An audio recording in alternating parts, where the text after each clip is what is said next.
Alara Vance pressed the buzzer to penthouse B at 11 p.m. sharp, her fingers trembling against the cardboard of a large pepperoni pizza. She was wearing a grease-stained uniform 2 sizes too big and a pair of worn-out sneakers that had seen better days. In exactly 60 seconds, the pristine marble hallway would smell more like gunpowder than dinner. In exactly 1 hour, she would be trapped behind 3 inches of reinforced steel in a high-tech panic room, looking into the eyes of a man who looked like he had been sculpted from ice and shadows. But she didn't know any of that yet. Right now, she was just a girl with a dead phone and a bank account that sat at a depressing $4.12.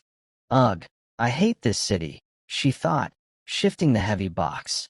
Nothing like a Tuesday night in Manhattan to remind you that you are just a ghost in a machine. While the elite of New York were upstairs sipping vintage wine, Alara was counting quarters to pay off her father's predatory medical debts.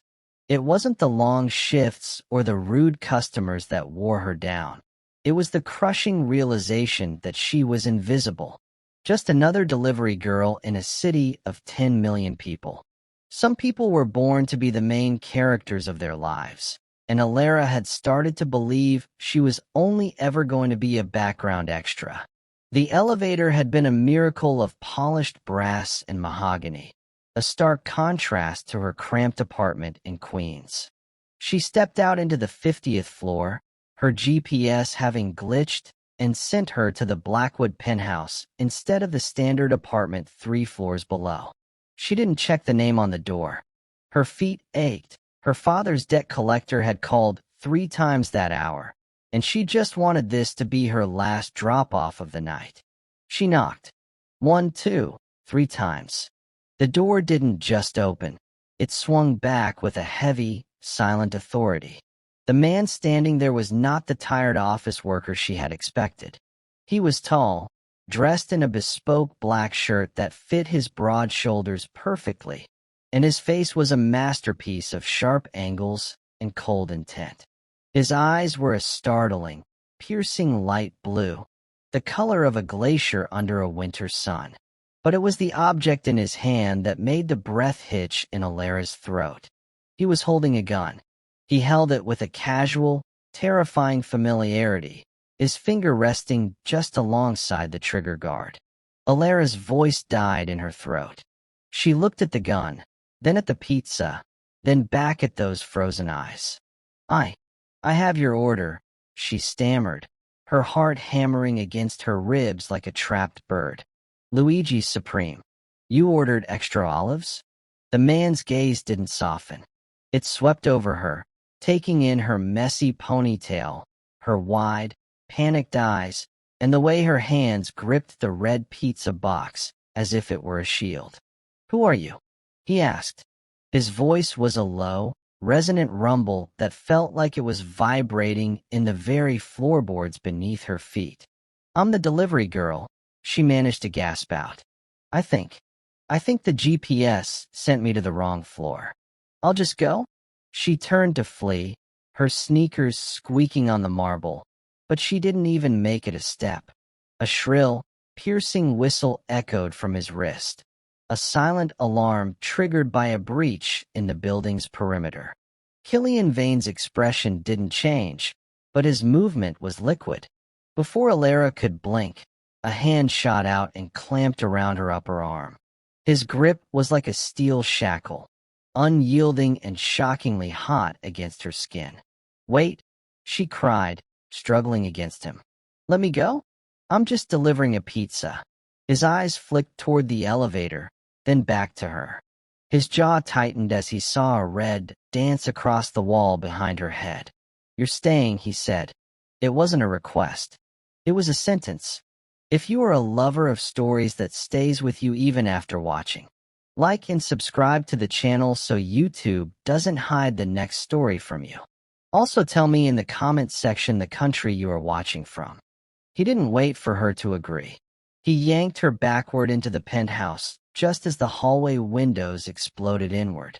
Glass rained down like diamonds as a hail of gunfire shredded the air where Alara had been standing a second before. She screamed, the pizza box flying from her hands and sliding across the floor. Killian didn't flinch. He kicked the heavy door shut and engaged 4 separate deadbolts with a series of mechanical thuds. Get down, he commanded, his voice flat and final. The chase hadn't even begun, but the walls were already closing in. Alara pressed herself into the expensive carpet, the smell of burnt ozone and expensive cologne filling her lungs, realizing that the wrong floor had just led her into a very dangerous life. The neon buzz of the city felt 1,000 miles away as Alara Vance stepped out of the service elevator. The 50th floor of the Blackwood Heights was silent, draped in the kind of heavy, expensive stillness that only extreme wealth could buy. She adjusted the weight of the pizza box. The warmth of the cardboard seeped through her thin uniform, a mockery of the damp chill clinging to her skin. Her phone had flickered to life just long enough to scream a GPS error before the screen went black, leaving her stranded in a hallway of polished marble and gold leaf trim. She shouldn't have been here. Her delivery slip said 47C, but the elevator had climbed higher, pulled by some unseen gravity toward the penthouse. Alara took a steadying breath, her worn sneakers squeaking softly on the floor.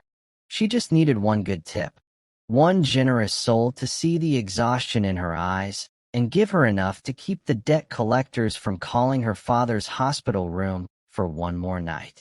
At the end of the hall stood a set of double doors carved from dark, heavy oak. No number, just a brass plate that gleamed under the recessed lighting. She reached out, her knuckles rapping against the wood. 1, 2, 3 times. The silence that followed was thick, almost expectant. Then, the heavy click of a deadbolt echoed. The door swung inward, but it didn't open to a cozy foyer or the smell of a home. It opened to a void of shadow and cold air. Standing in the center of that darkness was a man who looked like he had been forged from the very night itself.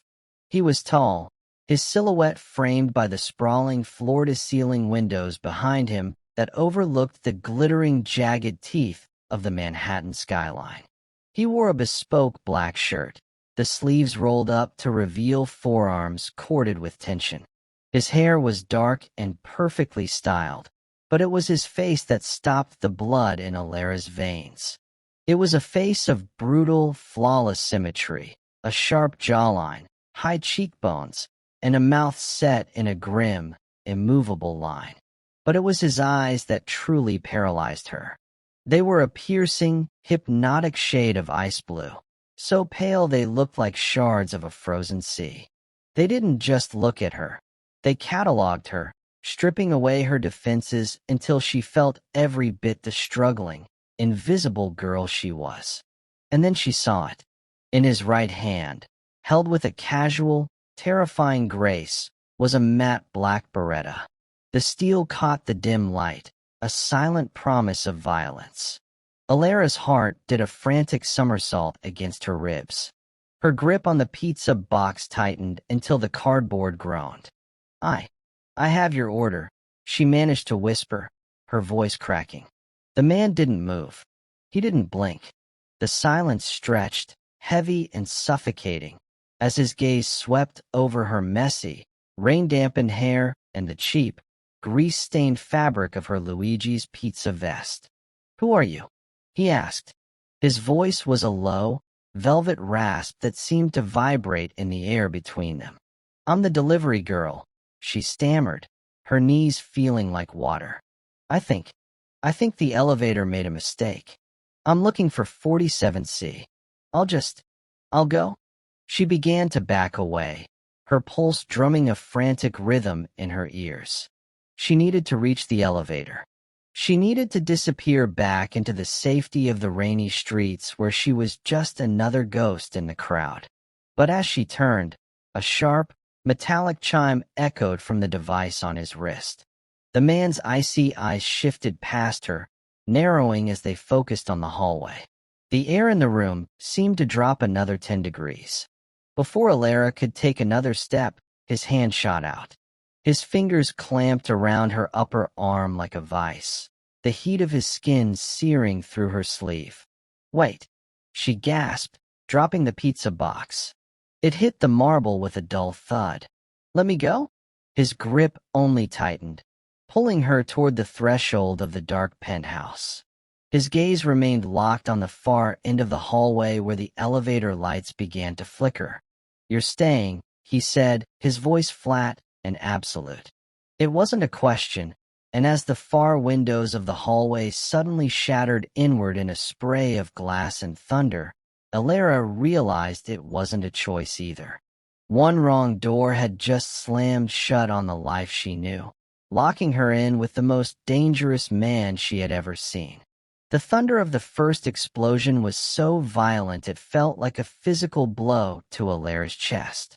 The air in the corridor, previously thick with the scent of cold stone and expensive silence, was suddenly choked with white dust and the sharp, metallic tang of pulverized glass. Killian didn't flinch. His reaction was a terrifying study in controlled instinct. As the far end of the hallway dissolved into a chaotic swirl of debris and muzzle flashes, his fingers dug deeper into Alara's bicep. He didn't just pull her, he launched her backward into the foyer of the penthouse. "Wait." Alara's voice was swallowed by a second volley of gunfire. The sound was deafening, a rapid-fire rhythm that chewed through the heavy oak doors she had just been standing behind. She felt her feet lose their grip on the slick marble. Her knees buckled, the weight of the terror finally turning her muscles to water, but Killian wouldn't let her fall. His hand on her arm was the only thing keeping her upright, a single point of brutal, grounding contact in a world that had suddenly gone mad. He hauled her behind a decorative column of solid obsidian, his body shielding hers with a casualness that suggested he was more annoyed by the interruption than afraid for his life. "Stay down and stay quiet," he commanded.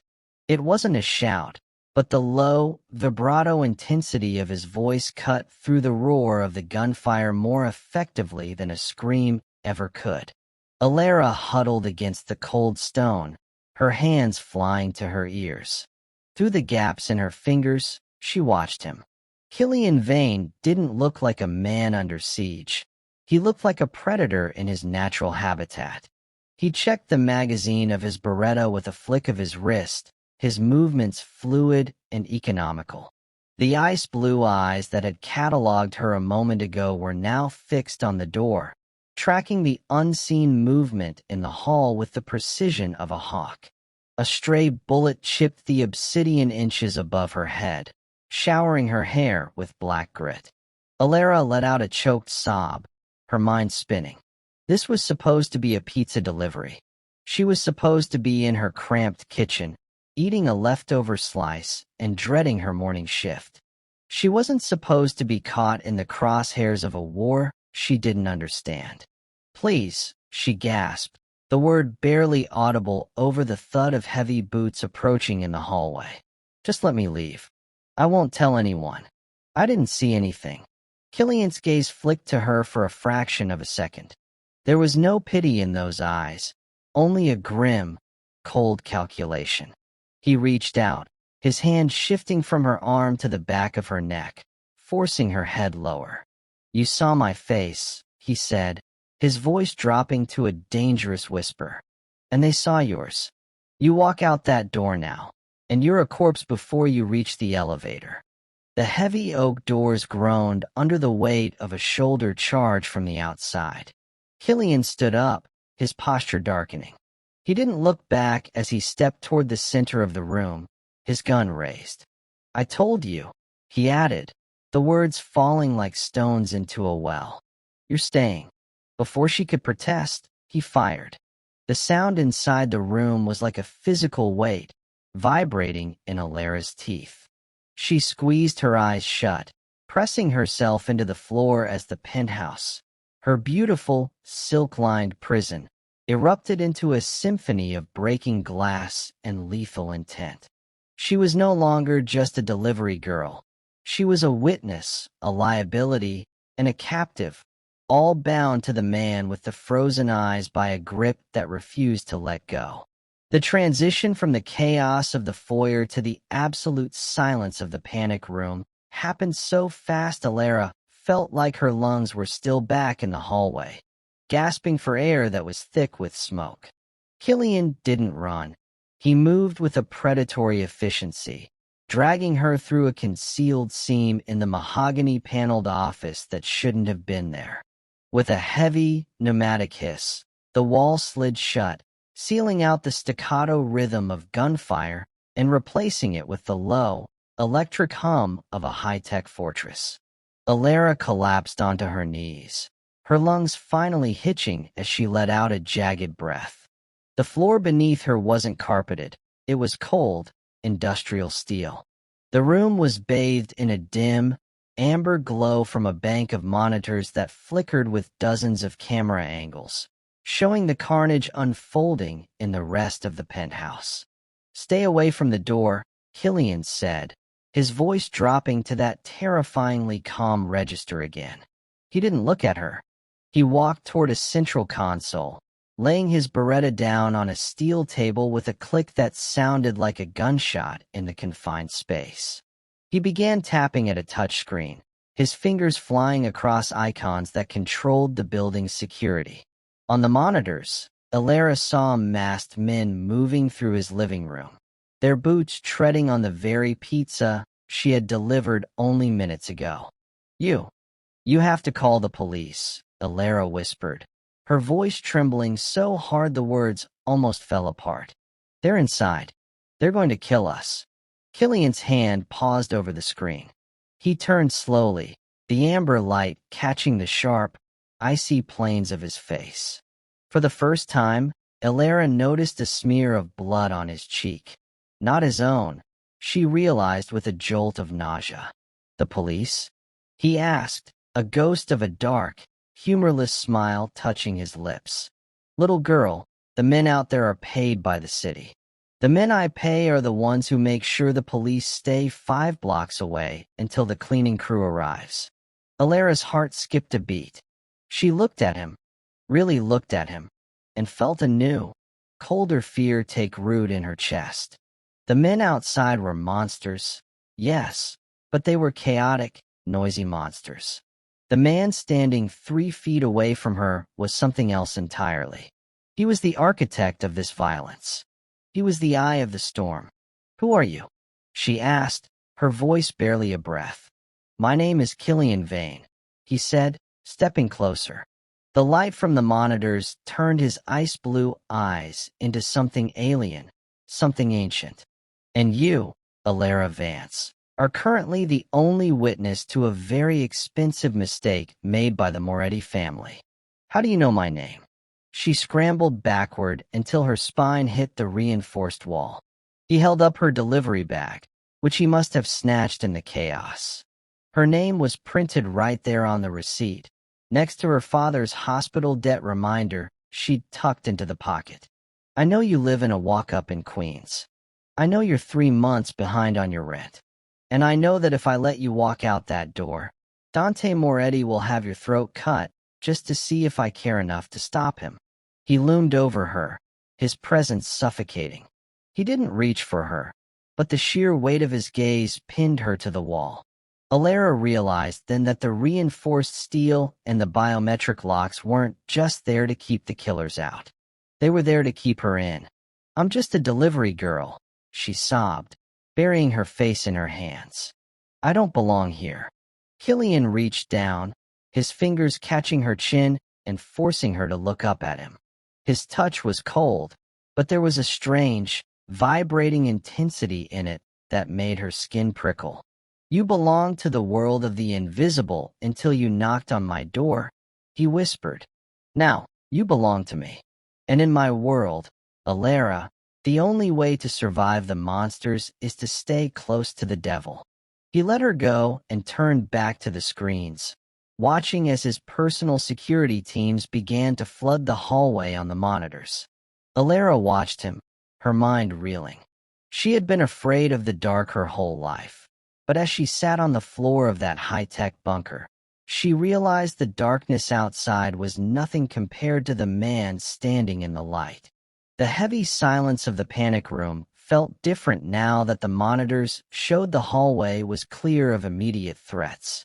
Killian remained at the console, his back a rigid line of muscle and tension, while Alara sat huddled on a leather bench, clutching her threadbare delivery jacket around her shoulders. In the rush to the bunker, her canvas messenger bag had spilled open, its contents scattered across the cold steel floor. Killian moved then, not toward the monitors, but toward the mess at her feet. Alara froze as he reached down, his large, scarred hand picking up a charcoal-smudged sketchbook. "Wait, please," she whispered, her face heating with a sudden, sharp embarrassment. "That's nothing. Just doodles." He didn't listen. He straightened, flipping the cover open with a slow, deliberate movement. The amber light of the room played across his features, softening the lethal edge of his jaw as his eyes scanned the pages. The sketches weren't the amateur drawings of a hobbyist. They were the raw, visceral observations of someone who saw the world in high definition. There were studies of tired hands gripping subway poles, the way light hit a rain-slicked gutter in Queens, and the hollowed-out eyes of a man begging on 42nd Street. Killian stopped on a page toward the back. It was a fresh sketch, done in the frantic minutes she had spent waiting for the service elevator earlier that night. It was a study of the Blackwood penthouse's lobby, the way the shadows pooled in the corners like liquid, making the opulence feel oppressive rather than grand. "You have a strange way of looking at things," Killian said, his voice dropping an octave. "Most people see the gold. You see the weight of it." He turned the page, and the room seemed to go completely still. On the final sheet, Alara had started a blind contour drawing, a memory of the man who had answered the door. It was just a few lines, but they captured him with a terrifying accuracy. The tilt of his head, the coldness in his brow, and the underlying stillness that made him look like a statue waiting to breathe. Alara watched him, her heart skipping a beat. It was one thing for him to know her name and her address. It was another for him to see the inside of her mind. "You make me look human," he murmured, his thumb brushing against the charcoal edge of his own jawline on the paper. "I draw what I see," Alara said, her voice finding a trace of its usual strength. "And right now, I see a man who is just as much of a prisoner in this building as I am." Killian's ice-blue eyes snapped to hers. The air between them hummed with a new kind of tension, one that had nothing to do with the gunman outside and everything to do with the way he was looking at her, not as a delivery girl or a witness, but as a person who had truly looked at him. He didn't mock her. He didn't close the book. Instead, he placed it back in her lap with a gentleness that felt more dangerous than his grip on the gun. "A prisoner with a kingdom is still a prisoner, Alara," he said softly. "But you see the cracks in the walls. That makes you dangerous." He walked back to the monitors, but the distance between them felt smaller now. Alara looked down at her sketches, the charcoal smudges on her fingers a reminder of her old life, and realized that Killian Vane wasn't just interested in what she had seen in the hallway. He was interested in how she saw the world. And in a house built on secrets and shadows, her eyes were the most powerful weapon he had ever encountered. The transition from the steel-cold bunker to the master suite felt like walking into another world entirely. The suite was a vast expanse of velvet, silk, and polished onyx, overlooking a city that looked like a carpet of fallen stars. But to Alara, it was just a larger cage. She stood in the center of the room, still wearing the grease-stained uniform and scuffed sneakers that now felt like a second skin she was desperate to shed, yet terrified to lose. It was the last piece of the girl who belonged to herself. Killian stood by the window, his silhouette cutting a sharp, dark line against the glass. He didn't turn when he spoke. "Your things are in the dressing room. Burn that uniform. You won't be needing it where we're going." "I don't want your clothes," Alara said, her voice small but stubborn. "I want to go home. My father." "Your father's medical bills were settled 20 minutes ago," Killian interrupted, finally turning. The amber light caught the ice blue of his eyes, making them look predatory. "And your home is currently being watched by men who don't care about art or pizza. They only care about what you saw. Here, you are safe. Here, you are mine to protect." He gestured toward the open doors of the walk-in closet. Alara hesitated, then walked inside. It wasn't a closet, it was a sanctuary of excess. Rows of silk dresses, cashmere coats, and hand-stitched leather heels lined the walls, all in muted tones of cream, charcoal, and emerald. There was no color here that screamed for attention, only the quiet, suffocating hum of absolute quality. She reached out and touched a slip of midnight blue silk. It was so soft it felt like water against her calloused fingertips. She caught her reflection in the full-length mirror, a girl with charcoal smudges on her cheek, messy hair, and a look of profound exhaustion. She looked like a smudge on a masterpiece. With trembling hands, she unzipped her work vest. It fell to the floor with a heavy thud, the patches and the name tag, Alara, staring back at her. She stepped into the silk dress, the fabric sliding over her skin with a coolness that made her shiver. It fit perfectly, clinging to her curves and falling to her mid-thigh with an elegance she had only ever seen in the magazines she used to sketch from. When she stepped back into the bedroom, Killian was waiting. He didn't say a word, but his gaze traveled slowly from the hem of the dress to the pulse point jumping in her throat. The air in the room grew thick, charged with a new, dangerous electricity. He walked toward her, and Alara found she couldn't move. He reached into his pocket and pulled out a delicate platinum chain with a single, raw diamond. He stepped behind her, his chest brushing her shoulders. The heat radiating from him was a stark contrast to the cool silk. "The uniform told the world you were someone to be ignored," he whispered, his breath warm against her ear as he fastened the clasp. The diamond rested right in the hollow of her throat, heavy and cold. "This tells them you belong to the Vane estate." Alara looked in the mirror. The girl who delivered pizza was gone.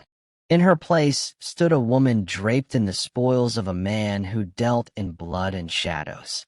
She was beautiful, she was protected, and as Killian's hands rested possessively on her shoulders, she realized she was officially a part of his collection.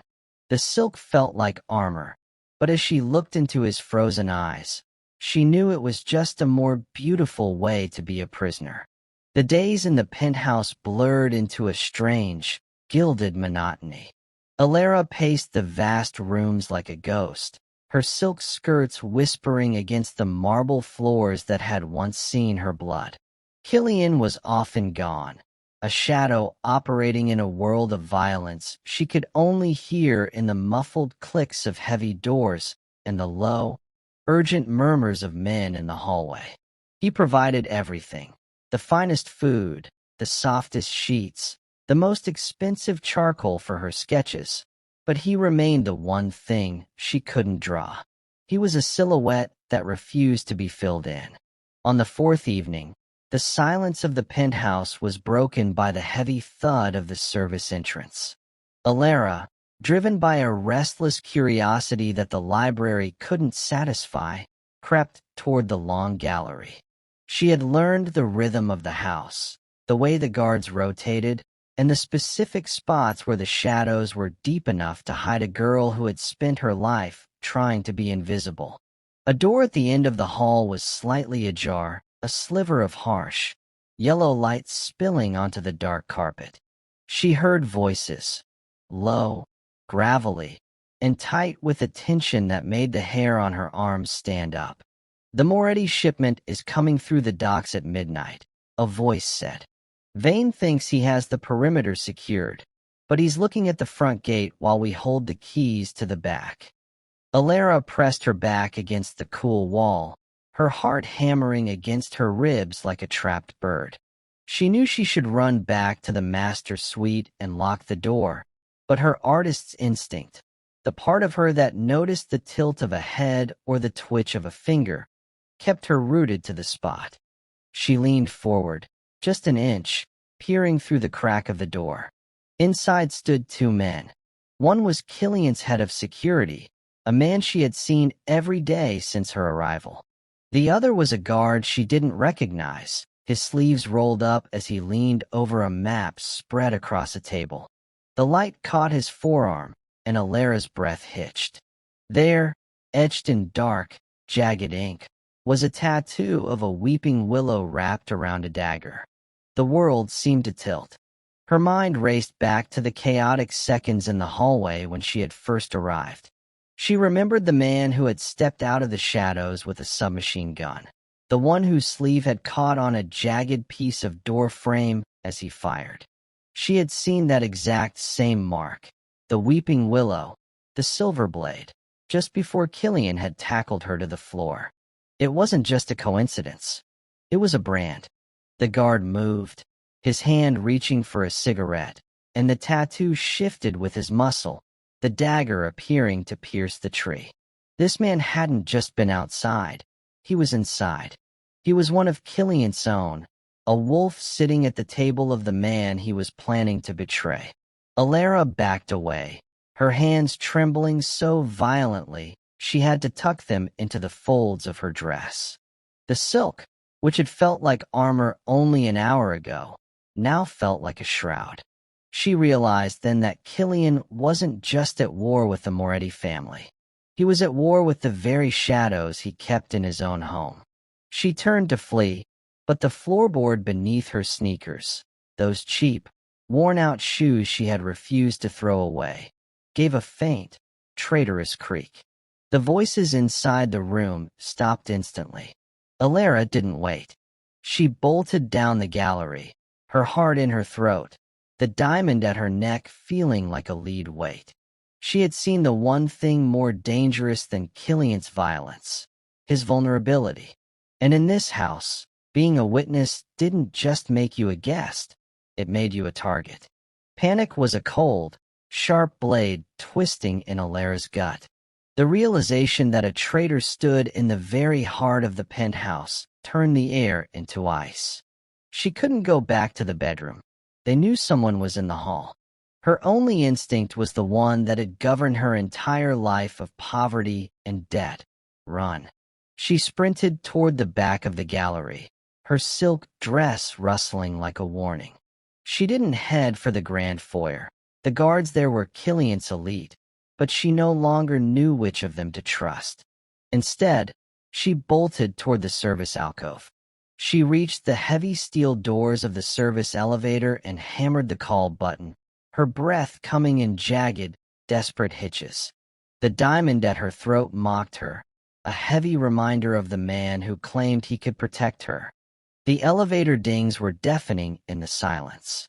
The doors began to slide open, promising an escape to the rainy streets, but a hand suddenly slammed against the metal, forcing the doors back. "Going somewhere, little bird?" Alara spun around, her back hitting the cold interior of the lift. Standing there was the guard with the weeping willow tattoo. Up close, his eyes were devoid of the predatory intelligence Killian possessed. They were merely cruel. He reached out, his fingers bruising her shoulder as he sneered at the silk dress. "The boss has expensive taste. It's a shame it's all going to be stained red tonight." "Let me go," Alara whispered, her hand fumbling behind her, searching for anything to use as a weapon. "I haven't said anything. You don't have to. Being alive is enough of a problem." He pulled a serrated blade from his belt, the steel glinting under the flickering service lights. Alara squeezed her eyes shut, waiting for the strike, but it never came. Instead, the heavy silence of the hallway was shattered by a sound like a thunderclap. The service door exploded off its hinges. Killian Vane didn't walk into the room. He erupted into it. The quiet danger she had lived with for days had vanished, replaced by a visceral, terrifying storm of violence. He moved with a speed that defied his size, his face a mask of absolute, murderous rage. The traitor didn't even have time to raise his knife. Killian was on him in 2 strides, his hand catching the man's throat and slamming him against the elevator doors with enough force to dent the steel. The sound of the impact was sickening. "You touched what is mine," Killian roared, his voice no longer a velvet rasp but a primal snarl. He didn't use his gun. He used his bare hands, his movements a blur of calculated brutality that left the traitor crumpled and gasping on the floor in seconds. Killian turned to Alara. The ice-blue eyes were no longer frozen. They were burning with a white-hot intensity that made her tremble more than the traitor had. He stepped into the elevator, his boots treading over the fallen man without a glance. He grabbed Alara by the waist, hauling her against his chest.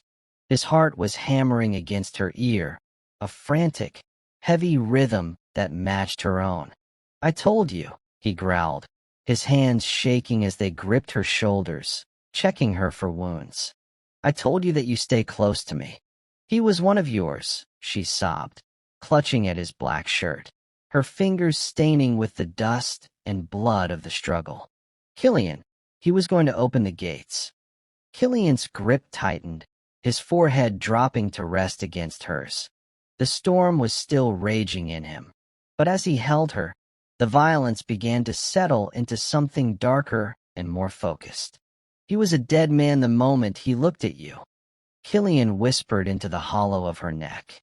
"And now, Alara, the world is going to see exactly what happens when someone tries to take what belongs to the devil." He didn't lead her back to her room. He led her toward the center of the penthouse, the silence of the night, now a countdown to the war he was about to unleash. The aftermath of the elevator struggle left the air in the penthouse heavy with the scent of ozone and unspent rage. Killian had paced the length of the study for an hour, his phone a permanent fixture against his ear as he barked orders to loyalists across the city. The betrayal had cut deep, not because of the breach in security, but because of how close the blade had come to the woman now sitting at his desk. Alara's fingers were stained dark with charcoal, her movements feverish as she worked. The silk of her new dress felt restrictive now, a beautiful lie that she was trying to shed through the tip of her pencil. She didn't look at the monitors or the maps. She looked inward, back to that sliver of light in the hallway and the jagged lines of the ink she had seen. "I need names, Alara," Killian said, coming to a halt behind her. His presence was a physical weight, the heat of his body radiating through the fine fabric of his shirt. "My internal logs show 3 men absent from their posts. I cannot act on a guess. I need a face." "It's not just a face," Alara whispered, her pencil flying across the heavy cream paper. "It was a brand. A message." She felt him lean over her, his hand resting on the back of her chair. He watched as the image began to materialize under her hand. It wasn't just a sketch, it was a recreation of a soul. She captured the specific, cruel downward turn of the traitor's mouth and the way his brow bunched with a particular kind of greed. But most importantly, she rendered the tattoo on his forearm with the precision of a master. The weeping willow wasn't just a tree. She drew the way the ink had bled slightly at the edges, the way the dagger looked like it was vibrating with every heartbeat of the man wearing it. Killian's breath hitched. He reached down, his thumb tracing the edge of the paper but never touching the charcoal. This man, he murmured, his voice dropping into that terrifyingly quiet register. This is Marcus. He's been with my family for 10 years. He was at my father's funeral. He was the one in the hallway the first night, Alara said, looking up at him.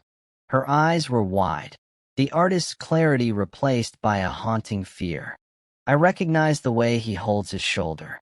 He's the one who fired the first shot that broke your windows. Killian straightened, and the temperature in the room seemed to plummet. The realization that the rot went back a decade was a blow he absorbed with the stoicism of a statue. He picked up the sketchbook, staring at the portrait. Through Alara's eyes, Marcus didn't look like a loyal soldier. He looked like a snake coiled in the grass, his eyes reflecting a decade of resentment. You see too much, Alara, Killian said softly, his ice-blue eyes fixing on her. It wasn't a threat this time. It was an admission. Most men pay millions for intelligence that isn't half as accurate as what you've put on this page. He picked up his phone, his thumb hovering over a contact. The purge begins now. Because of this, he gestured to the sketch. They won't see it coming. You've given me the eyes to see through my own shadows. He walked toward the door, his hand already reaching for the Beretta on the side table, but he paused. He looked back at her, at the small, paint-smudged girl in the $1 million dress who had just dismantled a conspiracy with a piece of wood and lead. Stay in this room, he commanded, but his tone had shifted. The possessiveness was still there, but it was joined by a new, fierce respect. The devil is going to work, Alara. But when I return, this house will finally be safe for you. As the door clicked shut, Alara looked down at her blackened fingertips. She had spent her life trying to be invisible, believing that being seen was a danger. But as she heard Killian's voice echoing in the hall, the sound of a man purging his kingdom for the sake of the woman inside it, she realized that being seen by the right person was the only thing that could truly set her free. The storm that had raged through the Blackwood penthouse finally broke with the dawn. The violent purges were over, the traitors silenced, and the silence that followed wasn't the heavy, suffocating weight of a prison. It was the clean, quiet stillness of a fresh start.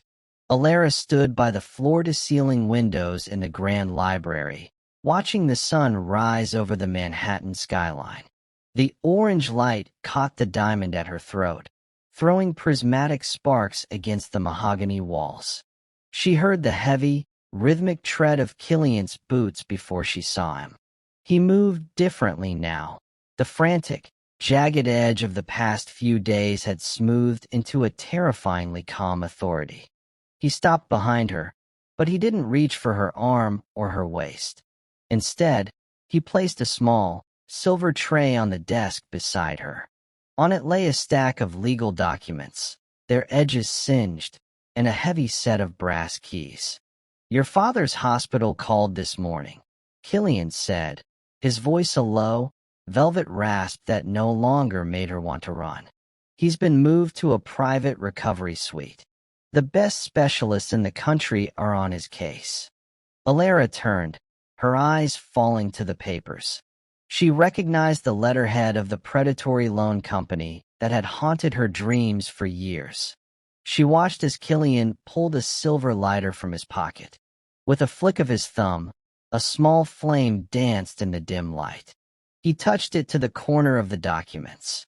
The fire climbed greedily, turning the records of her family's suffering into ash. He dropped the burning papers into a crystal bowl, where they flickered and died. There is no more debt, Alara, he said, his ice-blue eyes fixing on her with an intensity that felt like a vow. There are no more double shifts. No more cold deliveries. No more being invisible. He picked up the keys. They were heavy, substantial, and bore the crest of the Vane estate. He held them out, not as a gift for a captive, but as an offering to a partner. These open every door in this building, Killian murmured, stepping into her space. And the name you carry now opens every door in this city. You told me once that you were just a background extra in your own life. I'm telling you that the script has changed. Alara looked at the keys, then at the man who had dragged her into his darkness only to show her the stars. She realized then that her artist's eye hadn't lied to her. She had seen the cracks in his walls, and he had seen the strength in hers. She wasn't the girl who delivered pizza anymore. She was the woman who had survived the devil and earned her place at his side. She reached out, her fingers brushing his as she took the keys. The contact was electric, a grounding spark that made the vastness of the penthouse feel like a home. "I don't need the city, Killian," she whispered, her voice steady and clear for the first time. "I just needed someone to stop looking through me and start looking at me."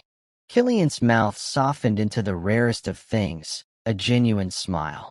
He reached up, his thumb tracing the line of her jaw, his touch no longer a shackle, but a caress. "I've been looking at you since the moment you knocked on my door, Alara, and I don't plan on ever looking away." Outside, the city began to wake up, millions of people starting their invisible lives. But high above the streets, in a kingdom built on shadows and reclaimed by light, Alara Vance let go of her past. She stepped into the arms of the man who had kidnapped her heart, ready to begin a new order where she was finally, undeniably seen. If you fell in love with this story, kindly subscribe to the channel. It means the world to me. Thanks for watching till this moment.